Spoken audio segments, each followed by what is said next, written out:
Hey buddy, it's good seeing you today. Tell you what, I think we're gonna be doing last thing on our mind, or on my mind as your random pick.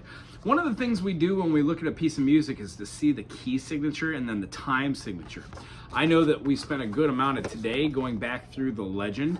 Each book has one, but each one of these things are something that you and I are gonna be talking about. One of the things that came up while we were playing was to see that the notation we use for our middle thumb index had been altered just a little bit. When we have this feeling of the middle finger playing a note, and we have the finger of a brush tone, and then we have the finger of the high note or the high note here, we're still gonna be keeping within the regions of our rolls. So almost all the rolls that we learn, like the forward roll and then the alternate reverse roll, will be a part of this. We're gonna start seeing that when you go from certain key changes like C to G, C to G, C to G, you generally have reoccurring themes. We know that when we follow this all the way down to the end and see the repeat, we go all the way back up to the beginning, do it again.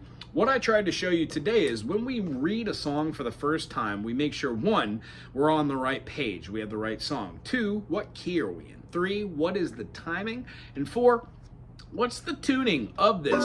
This is in standard G, but sometimes we could change it so we have 2 C notes. Sometimes we change the whole unit so we're not playing in the key of G, but we're playing in the key of C. Alternately, you and I are going to get capos so we can start playing songs outside of the key of just G. And one of the things that we would like to do is be able to play any one of these slow. Now, without the book in front of you, I don't expect you to remember this song, but I'm just going to show you here. 1, 2.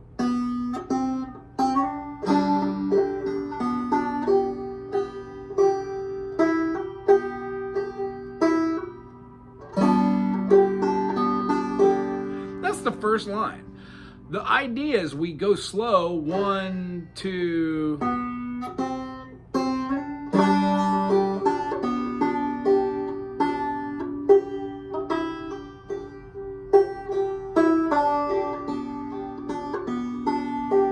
And that turns out to be a great line to be able to play our G over the top. So if we had, see how the G major chord that we normally would have been playing for the chords is part of our slide.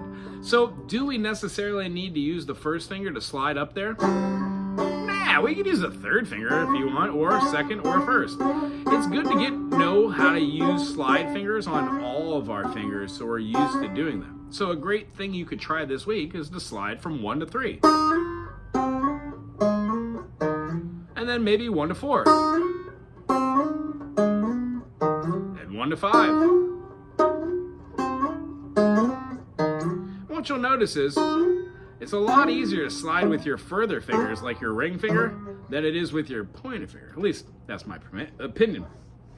All the chords that we use for this would incorporate different notations of that triad, but along with the slide and the slide backwards, try and also do like a 1 to 3 hammer on.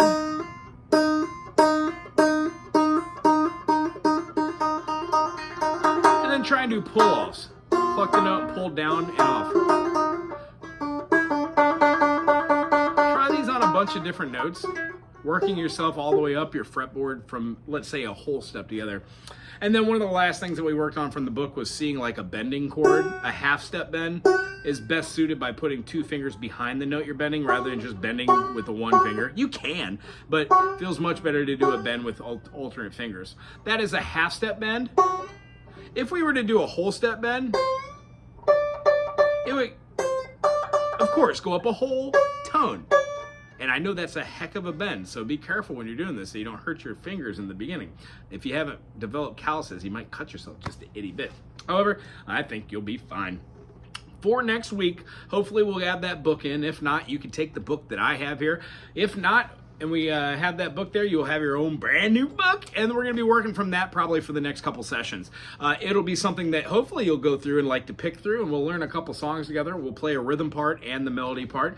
As you can tell, the melody is the line of, and then the rhythm is.